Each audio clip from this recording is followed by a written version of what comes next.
नमस्कार सर्वांना. आज आपण बघणार आहोत बेसन पकोड्याची भाजी कशी बनवायची ते. चला तर आपण बघूया. आता त्याच्यासाठी लागणारं साहित्य. तर बेसन पीठ घेतले, सोडाखार घेतला आहे, कांदा, हळद आणि कोथिंबीर घेतलेली आहे. आता बेसन पिठामध्ये आपल्याला कांदा, सोडाखार, हळद, कोथिंबीर हे सगळं आपल्याला त्याच्यात ॲड करून घ्यायचं आहे आणि छान असं मिक्स करून घ्यायचं आहे. आता मी सोडाखार घातलेला आहे, त्याच्यानंतर हळद टाकते. आता कांदा आणि कोथिंबीर आपण याच्यात ॲड करून घ्यायचा. आता कांदा ऑप्शनल आहे. तुम्हाला जर नको असेल कांदा, त्याच्यामध्ये तुम्हाला आवडत नसेल तर तुम्ही स्किप करू शकतात, काहीच हरकत नाही आहे. तर आता आपण हे छान असं मिक्स करून घ्यायचं आहे. आता मी हे छान मिक्स करून घेते आणि त्याच्यानंतर आपल्याला आता याच्यात पाणी ॲड करायचं आहे. आणि एक लक्षात ठेवायचं की आपण हे पाणी ॲड करतो ना, तेव्हा आपल्याला कमी म्हणजे स्टार्टिंगपासूनच थोडं कमीच पाणी ॲड करायचं, कारण की आपल्याला हे पीठ खूप पातळ नाही करायचं आहे. आपल्याला थोडंसं घट्टच ठेवायचं आहे, कारण की आपल्याला याची भाजी बनवायची, त्याच्यामुळे आपल्याला हे पीठ थोडं घट्ट राहू द्यायचं आहे. आता मी हे छान असं मिक्स करून घेते. तुम्ही पण छान असं मिक्स करून घ्यायचं आहे.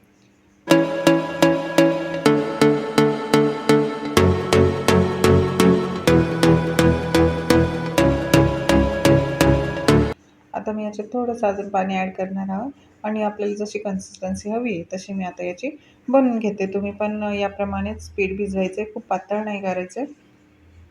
आता बघू शकता तुम्ही की आपलं पीठ भिजून रेडी झालेलं आहे. त्याच्यानंतर आता मी कढई गरम करत ठेवली. कढईमध्ये तेल टाकून गॅस ऑन करते आणि तेल गरम करत ठेवलेलं आहे. तर आपलं आता तेल गरम झालं की आपण त्याच्यात पकोडे सोडायचे. तर आपल्याला पकोड्यांची साईज थोडीशी मोठीच ठेवायची आहे. आता मी हे पकोडे तळून घेते.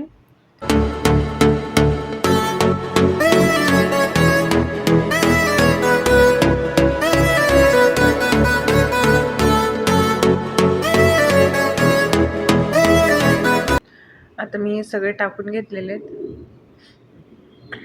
आता हे छान आपण असं तळून घ्यायचे मीडियम गॅसवरती.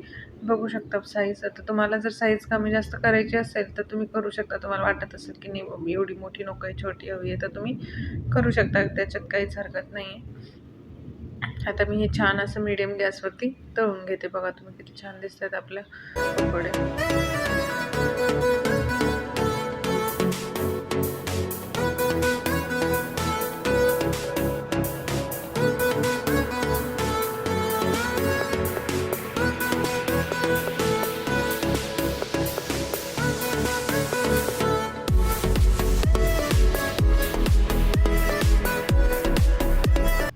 आता छान आपले पकोडे फ्राय झालेले, तळून झालेले छान असं.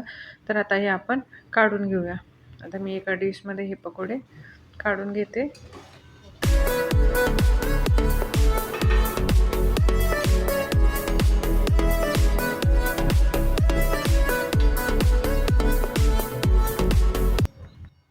आता मी आपले पकोडे एका डिशमध्ये असे काढून घेतलेले आहेत. याप्रमाणे आपण बाकीचे पण पकोडे तळून घ्यायचे आहेत. आता मी हे आत्ताचे तळलेले काढलेत. आता मी बाकीचे पकोडे तळून घेते.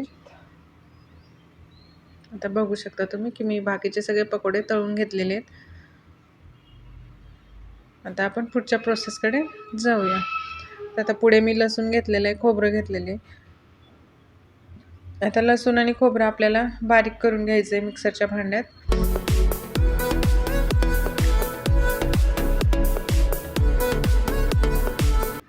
आता मी लसूण आणि खोबरं बारीक करून घेतलेलं आहे, ते तर मी एका वाटीत काढून घेते. त्याच्यानंतर आपल्याला मसाले घ्यायचे आहेत.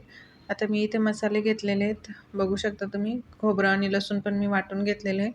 त्याच्यानंतर मी डाळ भाजून आणि हे डाळ वाटून घेतलेली आहे. हरभऱ्याची डाळ मी भाजून घेतलेली होती, त्याचं वाटण करून घेतलेलं आहे.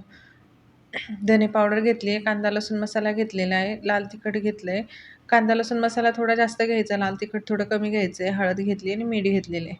आता गॅस ऑन करून मी कढई त्याच्यावरती ठेवलेली. आता जे तेल आपण तळलं होतं पकोड्यांसाठी, जे वापरलं होतं तेच तेल आपण भाजीसाठी वापरायचे. त्याच्याने पण टेस्ट येते आपल्या भाजीला. त्याच्यामुळे दुसरं तेल अजिबात टाकायचं नाही. त्याचबरोबर आपण एकीकडे पाणी पण गरम करत ठेवलेलं आहे. आपल्या भाजीसाठी लागणार पाणी गरम करत मी ऑलरेडी तिकडे ही प्रोसेस होत असते तेव्हाच आपण पाणी गरम करत ठेवून द्यायचं. आता आपलं तेल गरम झालं की त्याच्यात आपल्याला जिरं ॲड करायचं आहे. आता जिरं ॲड करून झाल्यानंतर आपल्याला खोबरं आणि लसणाची जे आपण वाटण करून घेतली होती पेस्ट ती आपल्याला याच्यात ॲड करायचं आणि थोडंसं छान असं परतून घ्यायचं आणि गॅस वाढवायचा, फुल करायचा आणि गॅस अगदी मंद आचेवरतीच राहू द्यायचं. हे कमीच ठेवायचा कारण की खोबरं आपलं लवकर करपतं. त्याच्यामुळे आपल्याला गॅस अजिबात फुल करायचा नाही आहे. कमी याच्यावरतीच आपल्याला खोबरं आणि लसूण हे भाजून घ्यायचं आहे छान. आता मी इथं डाळीचं घेतलेलं आहे पीठ कारण की मी हरभऱ्याची डाळ तव्यावरती भाजून आणि मग ती मिक्सरच्या भांड्यात बारीक वाटून घेतलेली. मी हे ती डाळीचं वाटण घेतलेले पीठ. जर तुमच्याकडे डाळदाण्याचं पीठ असेल तर तुम्ही ते पण वापरू शकता. आता मी ते पण तेलातच टाकलेले कारण की ते तेलात छान असं फ्राय होऊन जातं म्हणजे परतून होऊन जातं. ही स्टेप तुम्ही नंतर पण करू शकतात, आत्ता न करता पण. पण मी तेलातच टाकलेलं कारण की ते पीठ आपलं तेलात पण छान असं भाजलं जातं आणि त्याच्यामुळे आपली भाजी पण खूप टेस्टी बनते. आता त्याच्यानंतर आपल्याला याच्यात ॲड करायचे आहेत मसाले. आता इथं कांदा लसूण मसाला जास्त घ्यायचा कारण की ही भाजी कांदा लसूण मसाल्याचीच असते जास्त. त्याच्यामुळे कांदा लसूण मसाला मी इथे जास्त घेतला आहे. बाकीचं लाल तिखट वगैरे थोडंसं कमीच घालायचं. आता हे छान असे परतून घ्यायचं. तर हे टाकल्यावरती काय होतं ना, आपला मसाला थोडासा कोरडा होऊन जातो आणि आपले मसाले म्हणजे करपण्याचे चान्सेस असतात. तर मग काय करायचं ना, थोडंसं पाणी घालायचं त्याच्यात आणि पाणी घालून छान असं परतून घ्यायचं तेल सुटेपर्यंत. म्हणजे आपला मसाला खूप छान परतला जातो. जे आपण डाळीचं पीठ टाकलेलं असतं ते पण छान परतलं जातं आणि लगेच तेल सोडून पण देतं. खूप जास्त वेळ नाही लागत हा मसाला परतायला. आता बघू शकता तुम्ही तेल सोडलेलं आपल्या मसाल्याने. छान असं परतून झालेले.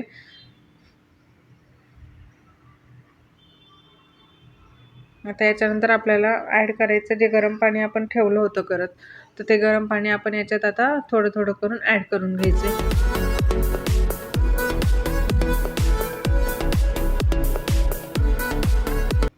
छान तेल सोडले आपल्या मसाल्याने. आता पुढची प्रोसेस करूया आपण. आता याच्यात आपण गरम पाणी ॲड करून घेऊया. आता मी गरम पाणी याच्यात टाकते आणि हे छान असं मिक्स करून घ्यायचं आहे. आपलं डाळीचं पीठ असतं त्याच्यामुळे त्याच्या गोठळ्या होणार नाही. होत तर नाहीच मोस्टली, पण त्याची काळजी घ्यायची. थोडंसं टाकून आधी मिक्स करून घ्यायचं आणि मग बाकीचं पाणी त्याच्यात ॲड करायचं. आता तुम्हाला याच्यात किती पाणी टाकायचं, तुम्हाला किती मेंबर आहेत त्यानुसार तुम्ही पाणी ॲड करू शकता. कमी जास्त तुम्हाला जेवढं हवं असेल तेवढं. आणि आत्ता जर आपली भाजी वाटली आपल्याला पातळ झाली बॉस, आता काय करायचं, तर आपण जे पीठ असतं डाळीचं, जे मी डाळ भाजून जे तयार केलेलं होतं तेच तुम्ही पीठ ही नंतर पण याच्यात टाकू शकता घट्टपणा येण्यासाठी. किंवा तुम्हाला किती घट्ट हवी किती पातळ हवी त्यानुसार तुम्ही ते पीठ ॲड करू शकतात वरतून, पण काहीच प्रॉब्लेम नाही आहे. आता मी पाणी टाकून घेतलेले मला जेवढं हवं आहे तेवढं. त्याच्यात आपल्याला ॲड करायचं आहे मीठ. तर मीठ ॲड करून घेतलेले थोडंसं आपल्याला हा जो रस्सा आहे ना, ह्याला 4 ते 5 मिनटं असा छान कमी गॅसवरती उकळी काढून घ्यायचा आहे.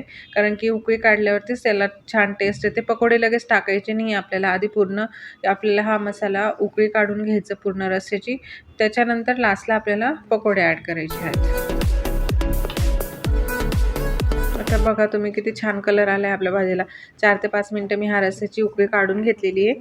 आता त्याच्यानंतर आपल्याला पकोडे ॲड करायचे. तर पकोडे तुम्हाला किती टाकायचे ते तुम्ही तुमच्यानुसार कमी जास्त टाकू शकता. तुमचे किती मेंबर आहे त्याच्यानुसार तुम्ही जास्त पण ॲड करू शकता, कमी पण ॲड करू शकता. आता पकोडे टाकल्यानंतर आपल्याला ही भाजी जास्त उकळू द्यायची नाही आहे. 1 मिनिटातच ही भाजी गॅस आपल्याला बंद करायची. आता मी गॅस बंद करून दिलेला आहे. बघू शकता तुम्ही कलर किती सुंदर आलेला आहे. अगदी सुरेख कलर दिसतोय आणि भाजी खायला पण खूप टेस्टी लागते.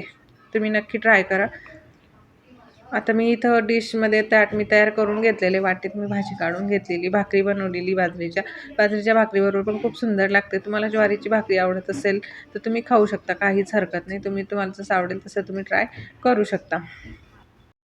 तुम्हाला आवडलं असेल तर नक्की लाईक करा, शेअर करा, सबस्क्राईब करा. थँक्यू. धन्यवाद.